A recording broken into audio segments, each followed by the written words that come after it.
Waktu yang terbaik untuk sholat duha. Ustaz, kapan waktu yang terbaik untuk sholat duha?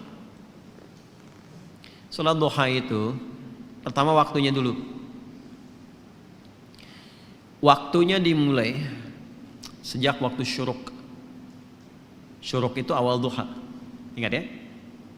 Perjalanan matahari yang bergerak dari mulai terbit, fajar terbit, sampai berada di posisi tempat terbitnya, sampai nanti bergeser lagi, sekira bayangan itu satu tombak kurang lebih. Kalau kita nanam tombak, ya sampai kokoh ada matahari, bayangannya sudah satu tombak gitu ya, sama dengan itu gitu. Nah, kan nanti bisa jadi memanjang, bisa jadi mengecil kan. Nah itu waktunya syuruk namanya. Pergerakan mataharinya disebut isyraq. Berada di porosnya disebut masyrik namanya. Bayangan yang satu tombak ini itu sudah masuk waktu syuruk. Syuruk itu awal duha. Jelas? Awal duha. Di awal duha ini ada kemuliaan.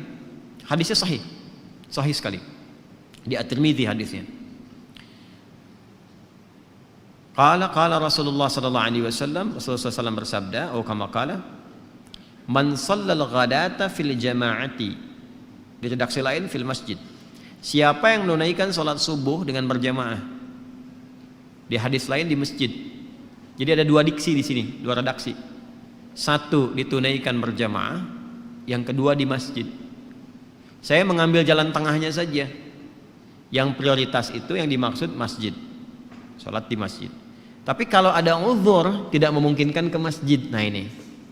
Biasanya sih uzur yang dimaknai di sini ada yang lekat dengan perempuan yang tidak memungkinkan ke masjid karena alasan-alasan yang ditoleransi oleh syariat. Dan itu nanti banyak riwayat menyebutkan statusnya sama dengan salat yang ditunaikan laki-laki di masjid. Jadi ibu jangan berkecil hati. Karena memang hati sudah kecil gitu. Kalau besar kan repot tuh, nggak bisa ketampung. Jadi kalau misalnya suami laki-laki ke masjid dan perempuan tidak memungkinkan karena alasan yang ma'dzur syar'an, ya ditoleransi oleh syariat, itu tunaikan di rumah dan nilainya sama dengan laki-laki yang ke masjid. Nah, kalau ingin dapat awal duhanya syuruknya, maka tunaikan berjamaah di rumahnya. Ya, misal dengan asisten rumah tangga atau ada anak yang nggak ke masjid, misalnya yang perempuan, sama-sama lakukan di rumah. Nanti ada 3 keadaan perempuan yang tidak memungkinkan untuk ke masjid boleh di rumah. Nah, baik. Sebelum 3 keadaan itu saya sebutkan, saya balik dulu supaya tidak terlampau melompat. Man shalal ghadata fil jama'ati aw fil masjid. Siapa yang menunaikan salat subuh berjamaah atau di masjid, kemudian thumma yaq'udu yadhkurullaha. Lalu dia tidak langsung beranjak, berzikir dulu. Duduk zikir. Saya telah terangkan di satu kesempatan di malam tadi kan, zikir itu banyak, bisa berdoa, bisa kalimat thayyibah, bisa baca Al-Quran, bisa taklim, itu bagian dari zikir. Taklim, kalau ada muhadarah, orang Arab bilangnya muhadarah, kalau kita taklim. Itu paling singkat, paling gampang, dapat sholat syuruk tuh paling enak tuh itu. Kalau Sabtu Ahad kan ada kajian subuh kan, enak kan tuh duduk. Nah itu kajian itu termasuk dari zikir yang mengingatkan kita dengan Allah. Itu dalilnya di Quran surah 3 Ali Imran di ayat 190-191 itu. Inna fi khalqis samawati wal ardi wa ikhtilafil laili wan nahari la ayatin liulil albab. Siapa ulul albab itu? Alladzina yadhkurunallaha qiyaman wa qu'udan wa 'ala junubihim wa yatafakkaruna fi khalqis samawati wal ardi. Nah, tafakkur itu masuk dalam kajian, konteks kajian. Ah itu sedang berzikir kepada Allah Subhanahu wa taala. Karena itu di hadis Muslim komen Nabi terhadap orang yang sedang ngaji itu tinggi, menyampaikan 4 kemuliaan. Ya, majtama'a qaumun fi baitin min buyutillahi. Enggak pernah ada orang kumpul di salah satu rumah Allah. Kemudian kumpulnya itu spesifik. Yatluna kitaballahi wa yatadarasunahu fima bainahum. Mereka ngaji di situ. Ngaji, mempelajari ayat, mendiskusikannya. Illa kecuali orang-orang itu sedang disebutkan oleh Nabi mendapatkan 4 kemuliaan. Ghasyiyatuhum rahmah, dinaungi oleh rahmat Allah Subhanahu wa taala. Nazalat alaihimus sakinah, diberikan sakinah, ketentraman pada jiwa, ya. Kemudian wa haffathumul malaikah, dinaungi oleh malaikat banyak berkumpul. Kemudian wa dzakarahumullahu fiman indah. Nah ini dia kalimatnya. Wa dzakarahumullahu fiman indah, disanjung-sanjung oleh Allah orang-orang ini, ya kan? Sanjung-sanjung oleh Allah di sekitaran makhluk yang ada di dekat arsy, di disebut-sebut namanya. Ya, itu hambaku fulan. Fitnah disebut-sebut tuh. Fitnah nih. Masya Allah, datang jauh-jauh dari Jakarta. Sebutin tuh sampai selesai. Ya, Masya Allah. Itu disanjung tuh. Makanya Nabi itu mensupport kita untuk menghidupkan halaqah zikir. Nah, zikir itu salah satunya ada yang memahami dengan ilmu. Majelis ilmu, majelis ilmi. Nah, dalilnya dari mana? Yang Al-Mujadalah itu ayat 11. Ya. Ya ayyuhalladzina amanu idza qila lakum tafassahu fil majalisi fafsahu yafsahillahu lakum wa idza qila inshuzu yarfa'illahu alladzina amanu minkum walladzina utul ilma darajat. Paham ya? Nah, itu gambarannya. Nah, kemudian dia nggak langsung beranjak. Jadi setelah sholat 2 rakaat subuh, ya kan? Nggak langsung pulang, duduk dulu. Ada yang ngaji, ada yang ikut taklim, ada yang tilawah, ada yang ulang hafalan. Nah, sampai tiba bidayatul duha, awal duha. Awal duha itu disebut dengan syuruk itu. Ya, hatta bidayatul duha, sampai tiba awal duha. Ya, fa yusalli raka'ataini. Kemudian dia sholat 2 rakaat di awal duha itu. Fakana alaihi ka ajri hajjin wa umratin. Maka dia mendapatkan pahala yang senilai dengan haji dan umrah. Sempurna. Jangan dipahami sudah haji dan umrah, bukan. Dipahaminya pahala yang senilai itu. Ya, tapi belum tentu dapat kemuliaan sholat misalnya di Masjidil Haram, Masjid Nabawi, itu kan kemuliaan yang lainnya. Tapi pahalanya baik. Apa di antara pahalanya senilai haji dan umrah itu? Ya, berpeluang mendapati surga dan rahmat Allah Subhanahu wa taala. Berpeluang merubah perilaku jadi lebih baik. Kan birrun itu adalah perubahan dari sifat kurang baik menjadi baik. Ketika melekat pada pelakunya disebut mabrur. Makanya di situ disebutkan haji mabrur, haji yang merubah perilaku seseorang menjadi baik. Nah, di antara jalan kalau belum bisa mampu haji atau umrah, konsisten salat syuruk itu awal duha. Kalau orang terbiasa salat syuruk, manfaat utamanya ya itu bisa merubah perilakunya menjadi lebih baik. Itu yang dimaksudkan. Jelas? Makanya didapatkan pahala senilai haji dan umrah. Dan itu mahal sekali. Ini awal duha. Pertengahan duha itu berlangsung, kalau sekarang tariklah waktunya 1 jam dari sholat subuh. Ya 1 jam lah, kurang lebih 1 jam paling cepat. Jadi kalau subuh 5:30, awal duhanya itu awal syuruk jam berapa? 5:30. Ya. Atau kalau mau garis aman kadang ada yang nambah 15 menit lagi, ada yang nambah 1,5 jam gitu ya. Nggak ada masalah. Sampai matahari mulai naik sekitar jam 7:30, jam 8 lah. 7:30 sampai jam 8. Nah, itu sudah pertengahan duha. Kalau dikonversi ke jam sekarang zuhurnya jam 12 kurang, ya sampai jam 10:30 lah pertengahan duha itu. Kalau lihat situasi sekarang ya, kadang-kadang panas kan, kadang-kadang agak mendung gitu. Sampai 10:30 itu pertengahan duha. Kalau awal duha bilangannya 2 rakaat. Pertengahan duha bisa sampai 4. Bisa sampai 4. Umumnya. Manfaatnya banyak lagi. Itu yang dimaksudkan pengganti zikir dari seluruh tubuh itu. Ya, tubuh kita kan sebetulnya harusnya berzikir, semua tubuh kita tuh. Dari pikiran, dari mata, telinga sampai ujung kaki. Zikirnya anggota tubuh itu dengan mengingat Allah, dengan cara menggunakan semua fungsi tubuh pada yang dikehendaki oleh Allah. Mata ini yang Allah inginkan apa? Melihat yang baik. Jadi zikirnya mata itu menatap yang baik-baik menurut Allah. Ketika menatap yang buruk, dia sedang keluar dari jalur zikir. Demikian cara memahaminya. Nah, itu pengganti itu yang mengkafar kewajiban itu. Wajib ini dalam konteks bukan wajib dalam seperti hukum fikih ya, bukan. Artinya sesuatu yang seharusnya melekat secara fitrah. Ya. Nah, itu tertutupi oleh rakaat salat duha di pertengahan.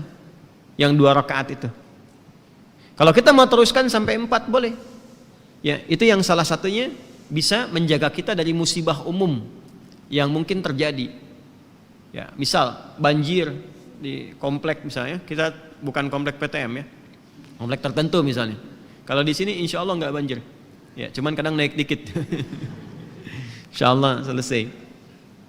Banjir nih, nah, misalnya. Itu kan umum terjadi tuh. Kok bisa gitu ya? Yang seharusnya volume airnya tuh kelihatan tinggi, tapi ada satu rumah yang nggak kena, air tuh balik lagi gitu. Nah, itu maksudnya. Macet nih sekarang kan? Udah macet sana sini macet luar biasa. Padahal si Komo nggak lewat kan. Itu menariknya, yang konsisten ibadah ini itu tiba tuh bisa saja dipalingkan dari jalur macet itu. Ada yang ngasih tahu kah? Tiba-tiba ada polisi datang misalnya, Pak nggak usah kesini Pak, ini padat, Bapak lewat sini aja tuh. Kok bisa cuman Anda gitu kan yang diarahkan ke situ? Ya, Terus bisa jadi ada misalnya iring-iringan lewat, ya kelihatan, udah masuk aja sini, masuk tuh, ikut kan, bukan pindah mobil, maksudnya mobil yang ikut di belakang tuh, ya. Tuh. Kadang-kadang kan juga mengikuti mobil jenazah. Ini ada orang soleh meninggal tuh masih beramal juga kan, ambulan diikutin di belakang. Nah itu, ya itu musibah umum yang kadang menimpa, tapi kita tidak mendapatkan bagian dari itu, terjaga.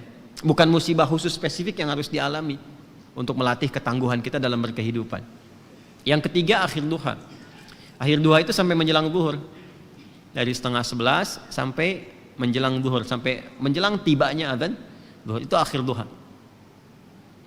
Itu bisa sampai 8 rakaat, bisa 2 sampai 8 rakaat. Kerjakan 2 ya, sama 4 kali.